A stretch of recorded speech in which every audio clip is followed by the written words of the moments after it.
आओ मैं तुम्हें खुश रहने का तरीका बताता हूँ। एक खतून थी जो अपने सारा दिन की खुशियों को एक कागज और कलम के जरिए हर रात को लिखती थी। एक रात उसने लिखा कि मैं बहुत खुश हूँ कि मेरा शोहर सारी रात खराटे लेता।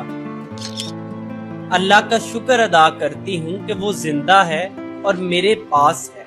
मैं खुश हूँ कि मेरा बेटा हर सुबह लड़ाई करता है कि सारी रात उसे खटमल और मच्छर सताते हैं, और मैं अल्लाह का शुक्र इसलिए अदा करती हूँ कि वो आवारा गर्दी नहीं करता, वो रात अपने घर में गुजारता है। मैं खुश हूँ कि हर महीने मुझे बिजली, गैस और इंटरनेट का भारी बिल अदा करना पड़ता है। यानी कि मैं खुश हूँ कि ये सब सहूलतें मेरे पास मौजूद हैं। मैं खुश हूँ कि रोजाना मुझे अपने घर की साफ सफाई करना पड़ती है, मुझे घर के काम करने पड़ते हैं, और मैं अल्लाह का शुक्र अदा करती हूँ कि मेरे पास ये घर मौजूद है। और मैं खुश हूँ कि मैं कभी कभार बीमार हो जाती हूँ और अल्लाह का शुक्र अदा करती हूँ कि ज्यादा वक्त मैं सेहतयाब ही रहती हूँ।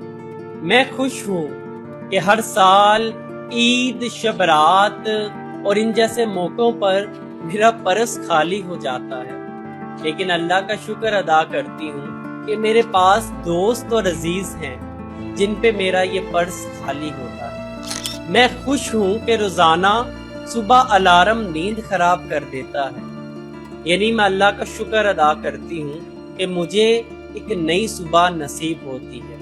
मेरे दोस्तों, छोटी छोटी परेशानियों में भी खुशियों का तलाश कर लेना, ये खुश रहने का इकलौता फार्मूला है। और याद रखिएगा, शुक्र गुजारी में ही सुकून वाली जिंदगी छुपी हुई है।